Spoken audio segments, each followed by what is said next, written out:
মাদক একটি মরণ নেশা, যে মাদক বর্তমান বাংলাদেশে 61 লক্ষ ব্যক্তি পার হয়েছে।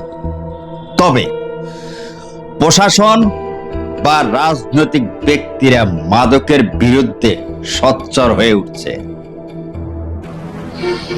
আর এই মাদক যদি একজন জনপ্রতিনিধি এবং সরাসরি প্রশাসন টাকা খেয়ে এই মাদক বিক্রি করার যদি সুযোগ করে দেন তাহলে কেমন হয়? জি, এ বিষয় নিয়ে বিস্তারিত আমি মোহাম্মদ রেজা আছি, কুমিল্লা ক্রাইম বার্তায় ক্রাইম ইনকোয়ারি। পুরো অনুষ্ঠান জুড়ে আমি থাকব, তবে পুরো অনুষ্ঠান দেখার জন্য অনুরোধ রইল। কুমিল্লা সুয়াগাজী, যেখানে সব সময় সব ধরনের মাদক পাওয়া যায়। তবে এটা আমাদের কথা না, কারণ এই সুয়াগাজী একটি গ্রাম, প্রতিটি ফ্যামিলি মাদকের সাথেই জড়িত। এমনই তথ্য আসে কুমিল্লা ক্রাইম বার্তার হাতে, আর এই তথ্যর উপর ভিত্তি করেই আমরা রওনা করি কুমিল্লা সদর দক্ষিণ থানা আওতাধীন সুয়াগাজী গ্রামে। হয়তো একাধিক ব্যক্তিও যদি আমাদের কাছে ইনফরমেশন বা কল বা কোনো কিছু আমাদের কাছে পাঠায়, তারপরেও আমরা চেষ্টা করি ঘটনাস্থলে পৌঁছিয়ে সত্যতা যাচাই করে তারপর হয়তো এ ধরনের ক্রাইম ইনকোয়ারি বা নিউজ, অতএব জনগণের কাছে সত্য ঘটনা তুলে ধরাই আমাদের কাজ। যার কারণে সত্যতা যাচাই করার জন্যই ঘটনাস্থল পরিদর্শন করি এই সুয়াগাজী বাজারে। যে এলাকায় বর্তমান অবস্থান করা হয়েছে, একই এলাকায় একজন রানিং মেম্বার, বর্তমান সে চেয়ারম্যানের দায়িত্ব পালন করছে। তারই এলাকায় একাধিক মাদক ব্যবসায়িক আছে, যে মাদক ব্যবসায়িক সরাসরি সব ধরনের মাদক বিক্রি করছে, আর এর নেপথ্য বা সহযোগিতা করছে এই মেম্বার। আর এই মেম্বার কার হয়ে কাজ করছে? সরাসরি প্রশাসনের হয়ে কাজ করছে। সদর দক্ষিণ থানায় ওসি, সেকেন্ড ওসি এবং প্রত্যেকটা অফিসারের সাথেই তার লিয়াজ। রফাদফা থেকে শুরু করে মাসোহারা থেকে শুরু করে সব সময় টাকা উত্তোলন করেন, এবং এই টাকা সরাসরি সদর দক্ষিণ থানায় পৌঁছে দেওয়ার দায়িত্ব কার? এই জামাল মেম্বারের। সুয়াগাজী আমরা এসেছি, তবে বর্তমান যার কথা আগেও বলেছি এই সেই জামাল মেম্বার, যার কাজ শুধু মাদকের মাসোহারা টাকা তুলে সদর দক্ষিণ প্রশাসনের কাছেই পৌঁছে দেওয়া। এবং জামাল মেম্বারের পাশে যে নারীকেও দেখতে পারছেন, এ একজন মাদকের ডন বললেই চলে, যার পেশায় শুধু সব ধরনের মাদক ক্রয় বিক্রয় করা। মাসে মাসোহারা টাকা দিয়েই নাকি তার এই মাদক ব্যবসা পরিচালনা করে যাচ্ছেন। তার চলাফেরা সাধারণ মানুষের মতোই, কিন্তু তার প্রতিদিন ইনকাম লাখ টাকা, এবং এক রাতেই নাকি পুলিশকে দেন 1.5 থেকে 2.5 লক্ষ টাকা পর্যন্ত। এবং যদি টাকা না থাকে তাহলে ব্যাংকের চেক পর্যন্ত প্রদান করেন পুলিশের কাছে, আর এই টাকাই প্রশাসনের কাছে পৌঁছে দেন জামাল মেম্বার ও তার সহযোগীরা। তবে অভিযোগ ব্যক্তিরা অভিযোগ করতেই পারে। এই বিষয়ের ভিত্তি করে সরাসরি মাদক ব্যবসায়িক যে মহিলা 60 থেকে 65 বছর, তার সাথে কথা বলতে গেলেও সেও স্বীকার করে এক রাতে 50,000 টাকা ক্যাশ, এমনকি চেক হস্তান্তর করে 1 লক্ষ টাকা। 15 বোতল স্কাপ, 10 বোতল ফেন্সিডিল।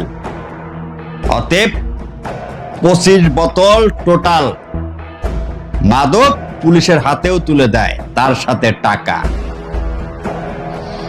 যে টাকা সরাসরি সদর দক্ষিণ থানার অফিসার ইনচার্জ সরাসরি ভোগ করছেন।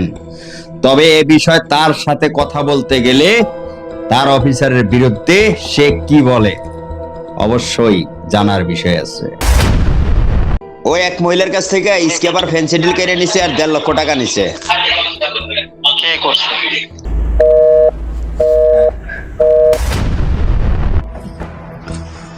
এই বিষয়ে ওসি নাকি জানেই না। তাহলে এসআই শাহিন বা সহযোগী সুজন যে টাকা নিয়ে এসেছে বা মাদক নিয়ে এসেছে, তাহলে কি টাকা আর মাদক সে নিজেরাই ভোগ করেছে? না, একজন অফিসার বাহিরে ডিউটি করা অবস্থায় যদি মাদক সংগ্রহ করেন বা টাকা লেনদেন করেন, অবশ্যই তার থানার নিকটস্থ বা তার থানার অফিসার ইনচার্জকে অবশ্যই অবগত করেন। এখন বিষয় হয়েছে, এক রাতেই যদি এ পরিমাণ টাকা নেয়, পরের দিন আরেকটা কল রেকর্ড আসে ওই মহিলার কাছ থেকেই। পরের দিনও নাকি ক্যাশ 2.5 লক্ষ টাকা, এমনকি বিদেশে বিয়ার ফেন্সিডিল সহ এই প্রশাসন নিয়ে আসে। এই কথা আমাদের না, এই কথা একজন মাদক ব্যবসায়ীকের এবং ওই এলাকার মেম্বারের, যে মেম্বার সরাসরি টাকায় নিয়ে টাকা সরাসরি প্রশাসনের কাছে পৌঁছে দিচ্ছে। তবে এই কল রেকর্ড কতটুক সত্যতা বা কি বলেছে বিস্তারিতই দেখানোর চেষ্টা করব। বয়স 55, তারপরেও এখন পর্যন্ত ব্যবসা চালিয়ে যাচ্ছেন এই নারী, এবং তার সাথে সরাসরি কথা বলতে গেলে সাংবাদিক পরিচয় দিয়ে সব তথ্য যখন ফাঁস করে দেওয়া হয়, তখনই আমাদেরকে টাকার অফার করেন। এবং এই মাদকের বিষয় পুরো বিস্তারিতই ওই মাদকের মহিলার বাবাই তথ্য ফাঁস করে দেন। তার সাথে গতকাল রাতের কল রেকর্ডের বিষয় কথা বলতে গেলে ওই মহিলা আমাদেরকে জানান, আমরা তো ভেবেছি আমার কোনো আপনজন, যার কারণেই এই সত্য কথাগুলো বলেছি। যদি জানতাম আপনারা সাংবাদিক, তাহলে তো কথা বলা দূরে থাক, আপনাদের ফোনই ধরতাম না।